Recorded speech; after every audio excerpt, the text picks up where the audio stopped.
பாடல் ஹிட் ஆகிறதுக்கு காரணம் இசையமைப்பாளர் பெரியவரா இல்ல பாடலாசிரியர் பெரியவரா, டியூன் பெருசா இல்ல பாடல் வரிகள் பெருசா? இந்த சர்ச்சை ரொம்ப நாளாவே இருக்கு. இந்த பாடல்ல டியூன் எப்படி இருக்கு, பாடல் வரிகள் மக்களை போய் சேர்ந்ததா இல்ல அந்த டியூன் மக்களை போய் சேர்ந்ததா அப்படின்னு நம்ம பார்ப்போம்.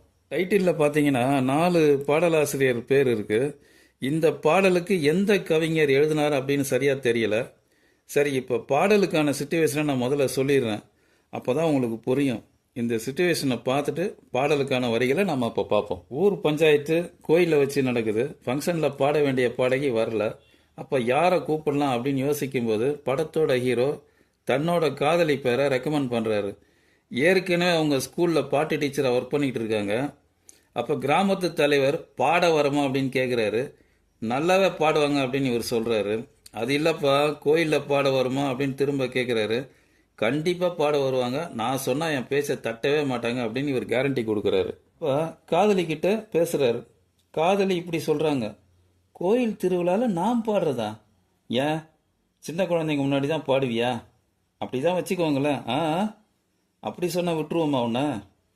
என்னை நீங்கள் வம்பில் மாட்டி விட போகிறீங்க. இந்த பாரு, நான் வாக்கு கொடுத்துட்டேன், நீ பாடித்தான் ஆகணும், வேற வழியே இல்லை.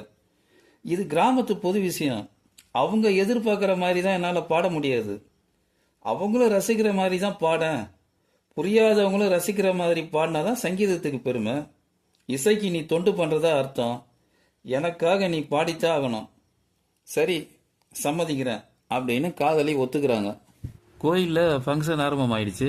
பாட்டு போடுறதுக்காக மேடையில் உட்காந்துருக்காங்க காதலி. காதலன் அந்த நேரத்தில் அங்கே இல்லை. அவர் காதலிக்காக மாலை ஒன்று வாங்கிட்டு வர்றதுக்காக போயிடுறாரு. இது காதலிக்கு தெரியாது. நேராக ஆக காதலன் வர மாதிரி தெரியல. அப்போ காதலி அங்கேயும் எங்கேயும் பார்க்குறாங்க, காதலன் எங்கேயாவது இருக்காங்களா அப்படின்னு பார்க்குறாங்க. ஆனால் அவர் எங்கேயுமே இல்லை. அவங்க அப்படியே கண் கலங்குற மாதிரி ஆயிடுறாங்க. அப்போ அந்த நேரத்தில் கூட்டத்தில் இருந்து சத்தம் வருது, ஏமா சீக்கிரம் பாடுமா பாடுமா அப்படின்னு. அப்போ யாருக்காக அந்த பாட்டை பாட போகிறாங்களோ அந்த காதலன் அங்கே இல்லை. அந்த மனசு ரொம்ப ஒரு கவலையாயிடுச்சு. அந்த கவலையோட ஒரு ராக ஆலாபனையோட இந்த பாட்டை ஆரம்பிக்கிறாங்க. அப்படி பாடும்போது பக்கத்து இடத்துல ஆடல் பாடல் நிகழ்ச்சி நடக்குது. அந்த சத்தத்தை கேட்டு இங்கே இருக்கிற மக்கள்லாம் அங்கே போயிடுறாங்க. அப்போ அங்கே யாருமே இல்லை, ஒரு 4 பெரியவங்க மட்டும் இருக்காங்க. இப்போ அவங்க என்ன சொல்கிறாங்களா, ஏமா நீ பாடுமா, நீ உன் பாட்டை கேட்டு அங்கே போனவங்க எல்லாம் இங்கே வருவாங்க, நீ நல்லா பாடுவோம்மா, நீ பாடுமா அப்படின்னு தைரியம் கொடுக்குறாங்க. அதை வச்சு காதலி விட்டு போன அந்த பாட்டை மறுபடியும் தொடர்ந்து பாட ஆரம்பிக்கிறாங்க. இப்போ இந்த பாடல் வரிகளை நம்ம பார்க்கலாம். கண்ணாவா கவிதை சொல்வேன் வா தலைவா. சரி, ரொம்ப நல்லா இருக்கு. கண்ணாவா கவிதை சொல்வேன் வா தலைவா.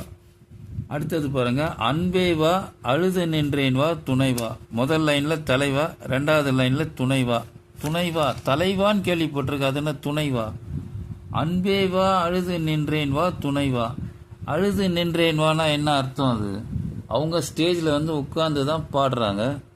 அப்போ உட்கார்ந்து பாடும்போது அதுக்கு என்ன வரியோ அதை தான் சேர்க்கணும், இல்லை வேற ஏதாவது எழுதியிருக்கலாம். ஆனால் அன்பே வா அழுது நின்றேன் வா துணைவா அப்படின்னு அழுது நின்றேன் வா கொஞ்சம் கூட பொருத்தமே இல்லாமல் இருக்கு. 3வது லைன் பார்த்தீங்கன்னா என்ன சோதனை, சரி. ஜீவ வேதனை, அது என்ன ஜீவ வேதனை? சோதனை, சரி. அது ஜீவ வேதனை அப்படின்னா ஒன்றுமே பொருத்தமே இல்லாமல் இருக்கு அப்படின்னா நம்ம நினைக்க தோணுது. 4வது வரி பார்த்தீங்கன்னா வானவேலை காணவில்லை நாதனை. இடைவேளை கேள்விப்பட்டிருக்கேன், அது என்ன வானவேலை? சரி, மாலை வேலை அப்படின்னா கூட சரி ஒத்துக்கலாம். ஏன்னா அவங்க ஈவினிங் தான் பாடுறாங்க, ஒரு 6:30 7 மணி இருக்கும் ஈவினிங் பாடும்போது. மாலை வேலை இல்லை இரவு வேலை அப்படின்னா கூட பொருத்தமாக இருக்கும். ஆனால் சந்தத்துக்கு ஒத்து வரல, இடிக்குது. சரி, பொருத்தமாக இருக்கு அப்படின்னு ஏதோ மனசில் தோன்றின வரியை இவங்க எழுதி விட்ட மாதிரி இருக்குது.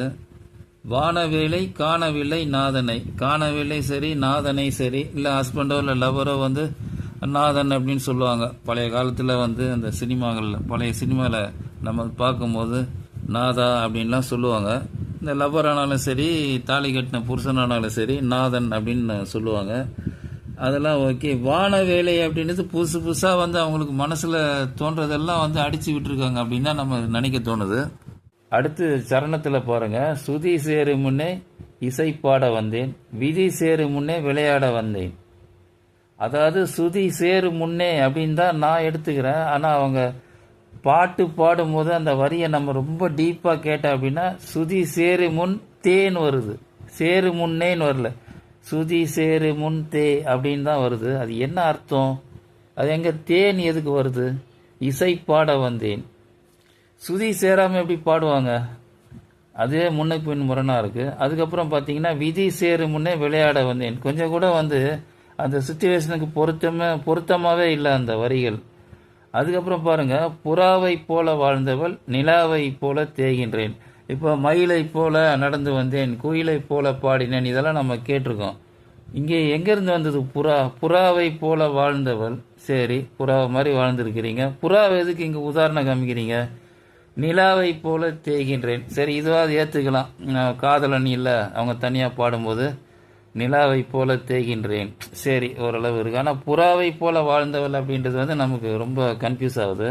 அதுக்கப்புறம் வராத மேடை வந்தவள், இவங்க கட்டாயம் பண்ணி பாட வந்ததுனால வராத மேடை வந்தவள்.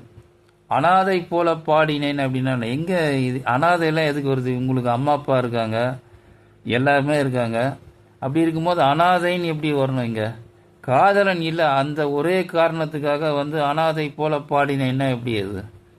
சரி ரைட்டு. இளைய மேகம் திரும்புமா, இளையராஜா சரி, எங்கள் வீட்டில் இவன் தான் இளையவன் அப்படின்னு நம்ம எல்லாம் சொல்லி கேள்விப்பட்டிருக்கோம். மேகத்தில் என்ன இளைய மேகம்? இளைய மேகம் திரும்புமா, அப்புறம் எனது மண்ணில் பொழியுமா, சரி மேகம்லாம் ஒன்றா சேர்ந்துருக்கு, மழை வருமா அப்படின்றதுக்காக எனது மண்ணில் பொழியுமா, சரி ரைட். ஆனால் இளைய மேகம் அப்படின்றது சரியாக பொருந்தலை. அப்புறம் கடைசி வரி தான் பாருங்க, நானும் பல வருஷமாக கேட்குறேன், அந்த வரியே என்னன்னு எனக்கு புரியவே இல்லை. நானாக இப்போ இந்த வீடியோவில் சொல்கிறதுக்காக நானே இப்போ ஏதோ ஒரு வரியை கண்டுபிடிச்சி போட்டிருக்கேன், புறவி பூக்கள் அரும்புமா, இப்படி தான் இதான் இருக்கும் அப்படின்னு நானாக கெஸ் பண்ணி போட்டிருக்கேன். உங்களுக்கு தெரிஞ்சால் நீங்கள் என்னன்றதை நீங்கள் கேட்டுக்கோங்க. இந்த பாட்டு நீங்கள் என் வீடியோ பார்த்ததுக்கப்புறம் இந்த பாடல் நீங்கள் கேளுங்க. பாடல் வரிகளே ரொம்ப காமெடியாக இருக்கும், அப்படி இருக்கு இந்த பாடலோட வரிகள்லாம். பார்த்தீங்க அப்படின்னா இந்த பாடல் வரிகள் ஒரு பொருத்தம் இல்லை, அர்த்தம் இல்லை, ஏனோ தானோன்னு இருக்குது, அவங்க இஷ்டத்துக்கு எழுதி விட்டுருக்காங்க. டியூன் நல்லா இருக்கிறதுனால நமக்கு இதெல்லாம் பெருசாக படலை. நம்ம அந்த பாடலை கேட்கும்போது அந்த டியூன் கூடயே நம்ம அந்த பேக்ரவுண்ட் மியூசிக்கோட போகும்போது இந்த பாடல் வரிகளை நம்ம பெருசாக எடுத்துக்க முடியாது. ஆனால் இப்போ ஒரு கச்சேரியில் பாடுறவங்க இந்த பாட்டை தயார் பண்ணணும் அப்படின்னு இவங்க அதை ப்ராக்டிஸ் பண்ணும்போது என்ன இந்த பாடல் வரிகள் இவ்வளோ மட்டமாக இருக்கு, யார் இந்த பாட்டை எழுதுனாங்க அப்படின்ற மாதிரி அவங்க யோசிப்பாங்க. நான் என்னோட கருத்து என்ன அப்படின்னா, ஒரு மட்டமான அரிசி, 1 கிலோ 10 ரூபா அரிசி, இன்னைக்கு சாப்பாடு அரிசி 1 கிலோ 65லேருந்து 75 ரூபா வரைக்கும் போயிடுச்சு. அந்த அரிசி வாங்கினாதான் சாப்பிட நல்லா இருக்கு. 1 கிலோ 10 ரூபாய்க்கு 20 ரூபாய்க்கெல்லாம் அரிசி இருக்கு. ஆனால் அந்த அரிசி வாங்கி நம்ம சமைச்சோம் அப்படின்னா அது அந்த சாதமே ஒரு மாதிரி ஸ்மெல் இருக்கும். ஆனால் சாம்பார் நல்ல ருசியாக இருந்துச்சுன்னு வச்சுக்கோங்களேன், அது சாதத்தோடு நம்ம சேர்ந்து சாப்பிடும்போது அந்த சாம்பார் ருசினால மோசமான அந்த சாப்பாடு அரிசியை நம்ம சாப்பிட்றோம். அப்படி தான் இதை எடுத்துக்கணும். என்னோட கருத்து அதான்.